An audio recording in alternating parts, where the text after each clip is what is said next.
Hello, World History class. This is your instructor, Joel Jewin, and I just wanted to take a quick moment here to sort of go through the midterm essay, do a little bit of review on the questions. I know because of the extended spring breaks we've had, the due date has been pushed back several times. I just sort of use this as a refresher for some of the information and where you can find some of those resources and so forth for the midterm. Real quick, I want to go through the expectations one more time so we're all familiar with those. Um, Once more, each essay needs to be at least 300 words in length. That means at least 900 words total for all three essays. There's 6 listed, and you're going to need to choose and write on 3. So you can sort of think of it like our regular reflection questions from the weeks, just a little bit longer in length and incorporating some more specific elements to them. But 300 words per answer is the minimum for meeting the length requirement. Also, just like our reflection questions, you need to fully answer all portions of the question. We'll be going through the questions one by one down below here, but you can see multiple of them are going to have sort of multiple components or parts within them. So it's you're going to want to make sure you're answering all portions of the question. Also, you're going to include specific information and examples from at least 2 of our 3 class sources. So talking about the textbooks, the PowerPoints, or the videos. So for each question, you're going to need to provide at least references to 2 of our class sources. Whether it's the textbook and a PowerPoint for one question, for maybe question number 1, the textbook and videos for question number 2, PowerPoint videos for question number 3. You can certainly include information from all 3 in there, but you have to at least cite that you're using information from at least 2 of these secondary sources. Remember, that's for each essay, not for the 3 combined. So every single essay needs to have at least 2 sources. Just like the 2 sources, it also needs to incorporate information or quotes from at least one of our primary sources, which we studied in class. Now, these can either be primary sources that we use for our document exercises or primary sources that were gone over and included in the textbook, as the textbook also has a number of primary sources which you hopefully have been looking at and reading and studying. So these are all going to be good resources for you to use to put in. And once more, each of your 3 essays is going to need a primary source. You're going to need to find at least 3 of these primary sources to use to complete this requirement in the rubric. 1 for each essay. Also, I'd like you to follow the Chicago Manual citation style. We'll be going through that as well in just a moment here, including the use of footnotes and a bibliography. And I'll be going through once more of that in just a bit. And of course, the revised date there is turning this in on Tuesday, April 7th. I know this is a little bit late for a review video. If you've already turned or submitted something, and after watching this you would like to make some updates or adjustments to it, that's just fine. If you've already submitted it or turned it in, you should be able to submit an updated file, and I will just grade the later one. Otherwise, you can email it directly to me as well, letting me know that you've already submitted one paper, but you'd like to make this your official updated one. And I'll go ahead and grade that as if it were the only one you submitted. I won't even look at any previous submissions. So you'll have lots of time to go through and alter or adjust any answers that you might have after watching our review here. So as I said, there are going to be 6 questions that are going to be you can choose between, and you can choose whichever 3 of these you would like to focus on. So real quick, I'll go through the 3 of them, and we can go from there. So, number 1, what were the most significant ways life changed for people from the Paleolithic to the Neolithic time period? What developments during the Neolithic led to these changes, and what impacts did they have on the ways humans live?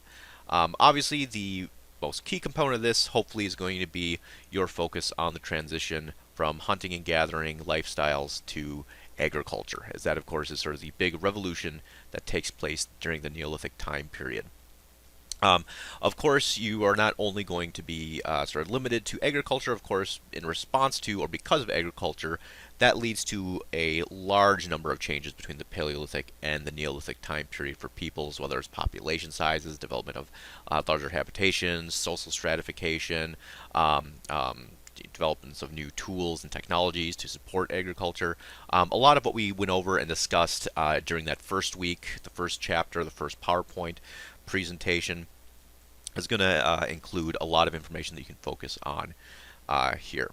Definitely looking at this last sort of part of the question as a lens through which to see that information, looking at the specific developments that led to these changes and what impacts they had on the ways humans live, because this is one of those big sort of changes in human history, as the way that most people around the world live is very much sort of dictated by this time period, and trying to figure out what that is and how that works is what you're going to be looking at here.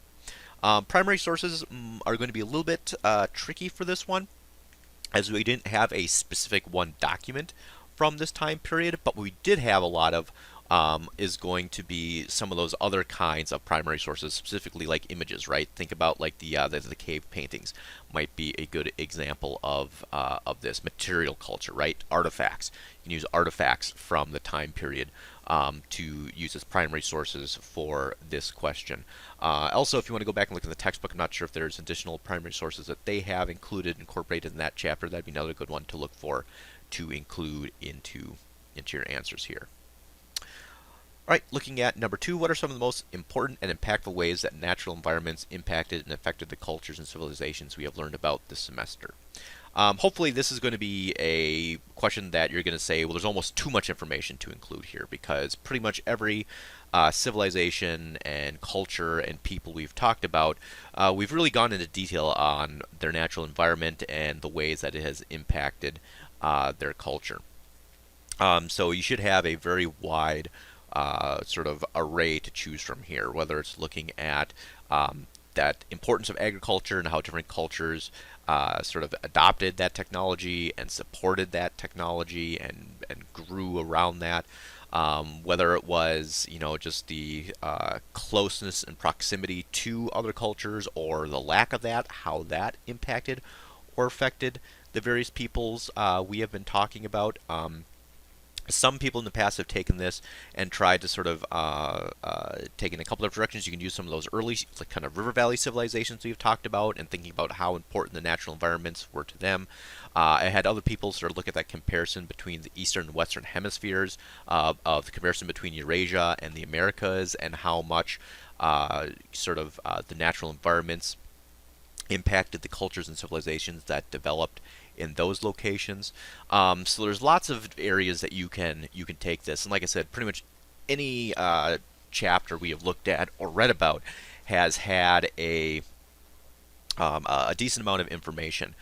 Specifically looking at primary sources, if you want to be looking at the early river valley civilizations we talked about, you could look at those early primary source documents, the comparison of the rivers of Mesopotamia and Egypt.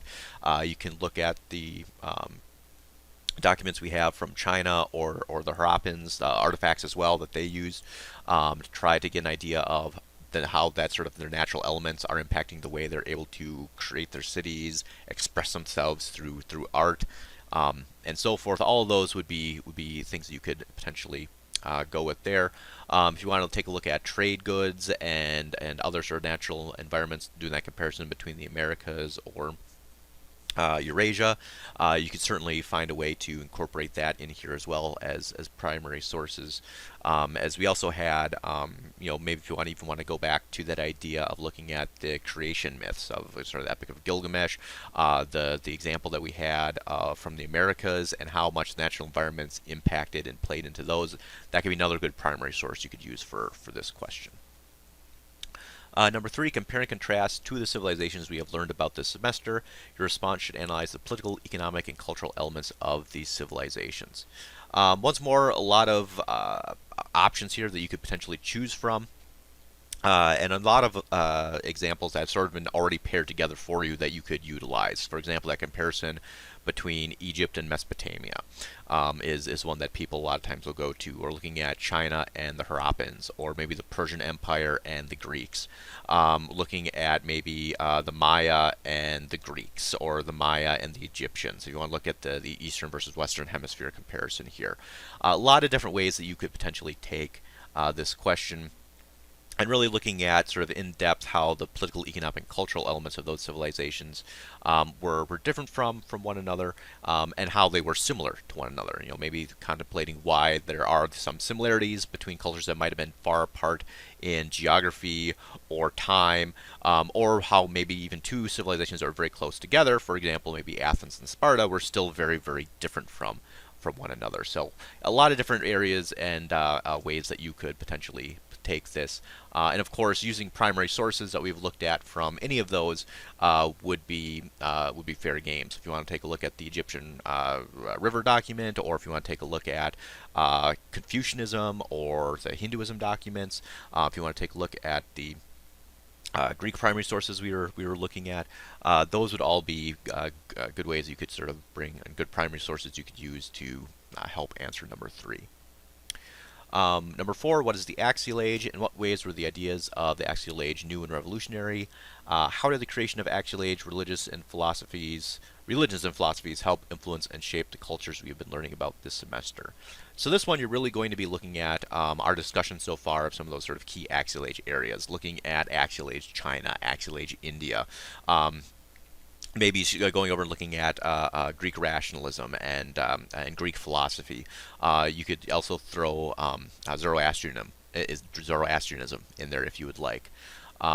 And definitely thinking about how were these more complex and detailed religions different from the very sort of first iterations of religious expression that we have been studying about and looking at. For example, the early Mesopotamians, the early Egyptians, traditional Greek mythology, the religious ideas of China before Confucianism and Taoism and legalism. How were the Axial Age religions new? A really good area to sort of break this down in detail is going to be that China and the Axial Age PowerPoint, because that has that really good definition and description of what the Axial Age is, what was new and revolutionary about it, and I think it would be a really good starting spot for you. Taking any of those religious texts then, or philosophical texts from any of the Confucian, legalist, Taoist, Hinduism, Jainism, Buddhism, the philosophies of the Greeks would work out for this. I'm not sure if there's a primary source that we have for Zoroastrianism, but I know there's some, at the very least, artifacts that you could potentially use to explain and to signify that. So lots of various primary sources you could use here to spell out just sort of what Axial Age religions are, some really good examples of what they were, and then how they influence and shape the cultures that we've been learning about. Number 5, describe social stratification. How does social stratification impact the various members of society? Provide a few examples from the class. Why do you think nearly all civilizations we are studying developed a high degree of social stratification? So once more, you probably want to start with this question looking back at that Neolithic time period and how social stratification ultimately was one of those big changes that we saw developing during that Neolithic time period.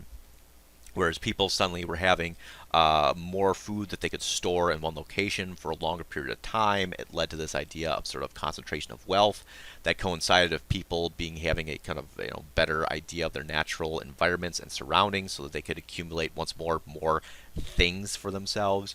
And also with higher population sizes, sort of a need for more people in sort of organizing or leadership positions, but also a very sort of big change in how sort of people relate to one another. How there did seem to be a lot more social equality in those small groups of hunting and gatherers, a lot more equality between various genders, and through the process of increasing social stratification, you start seeing more patriarchy, right? More differentiation in gender roles, more strict gender expectations being applied.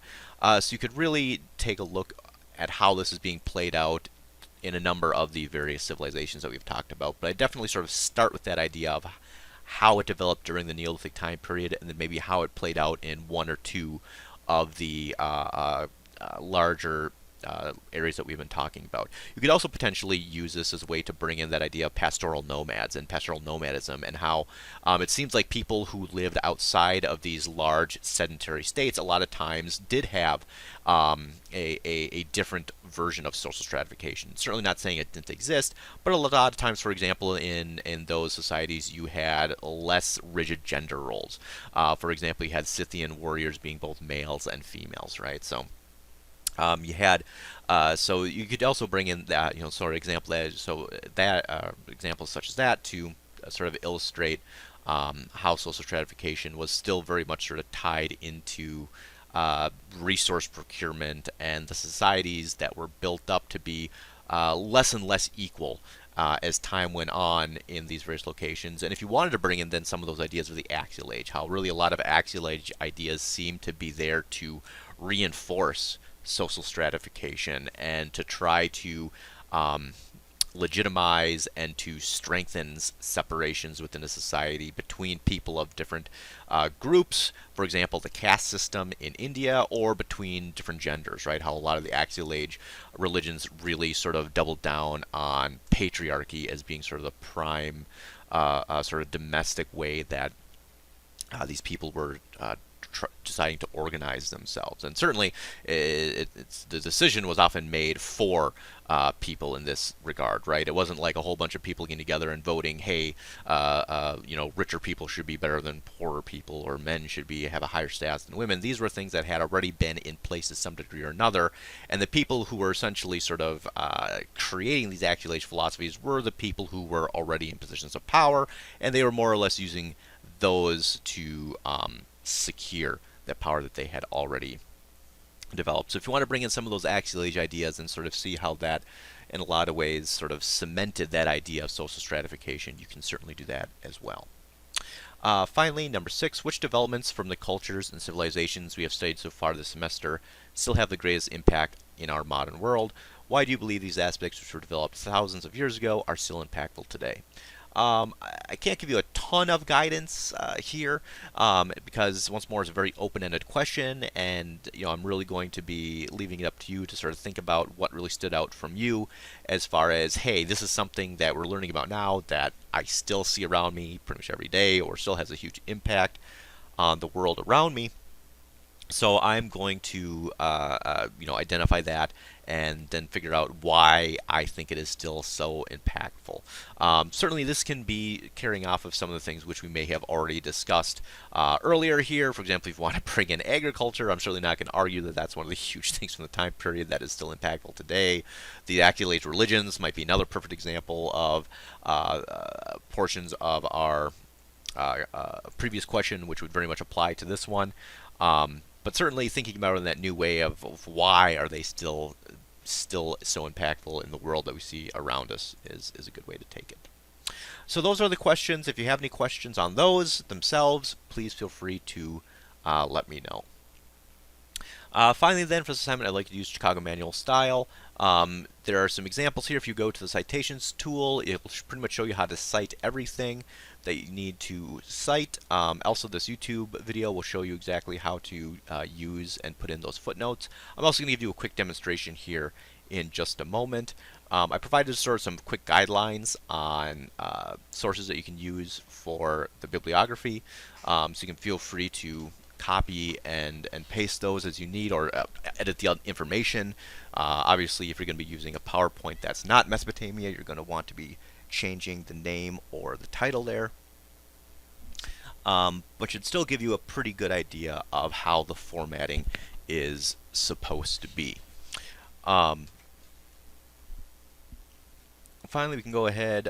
This, of course, should be the 7th. Let me go over the rubric real quickly here. So the length is going to earn you just 10 points right there, making sure that each essay is at least 300 words in length, so make sure to double and triple check that before submitting it.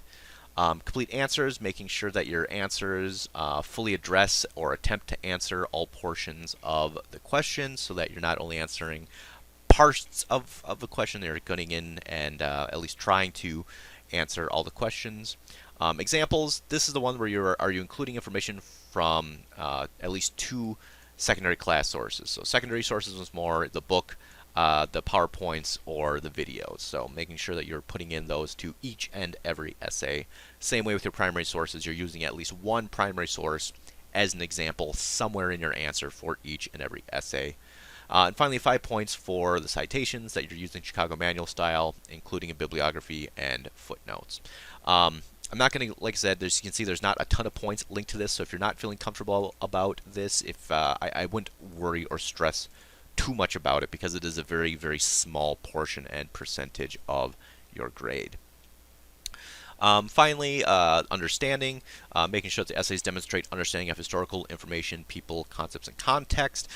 This is once more pretty much looking at, if you're going to be talking about, the Greeks, do you have sort of the basic knowledge of who the Greeks were and what they were doing, and you're presenting that.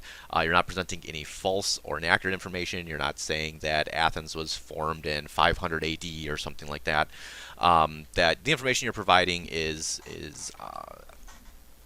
very much pertaining to the question itself and is trying to answer it, and that you're demonstrating that you understand, for the most part, the historical information and people that you are interacting with and dealing with for the question.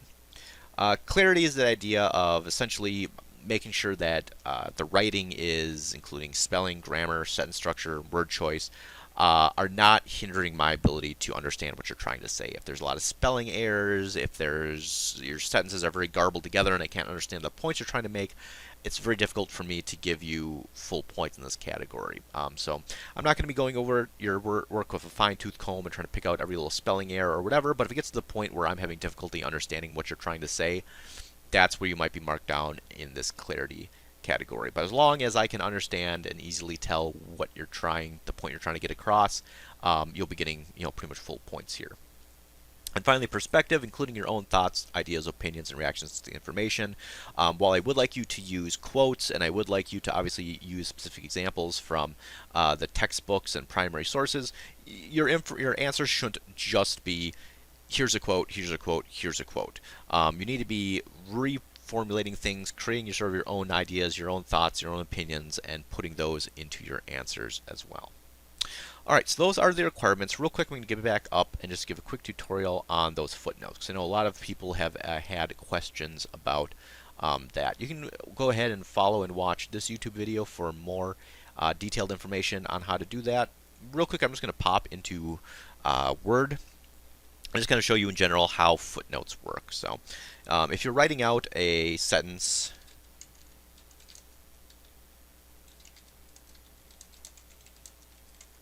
something like that, and you want to say, I got this sentence, this information, that sentence one is a good sentence from a specific source, you can go ahead and if you go to references, not references, insert,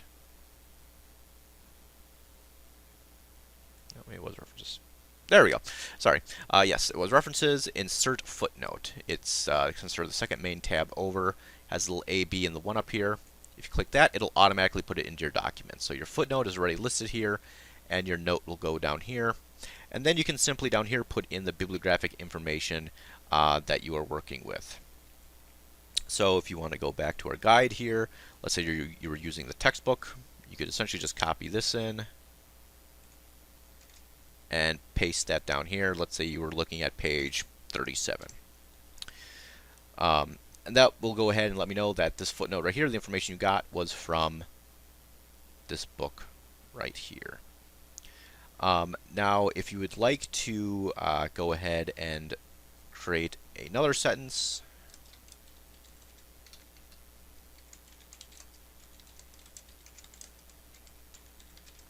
and you want to cite this, let's say this footnote is a separate idea, so you have to cite it separately, but it comes from, once more, Traditions and Encounters, our textbook, but on a different page. You don't have to rewrite or copy and paste all this out. If it is the source, one source followed by the exact same source, all you have to do is type in IBID and then the page number. So let's say this was page 55. That just lets me know that pretty much look for the citation right above it, and it's going to be the exact same citation, but but this time you're getting the information from page 55. Now let's say you want to put in a new quote or a new citation.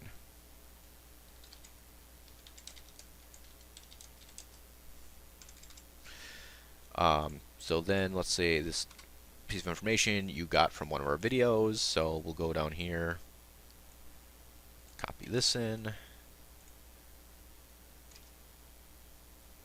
Oops, I did that without doing the footnote.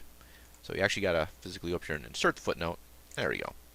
You put it in here. So now this tells me that the third source you were using came from this video. So this is a way for me to easily see where this information is coming from. The last piece is, let's say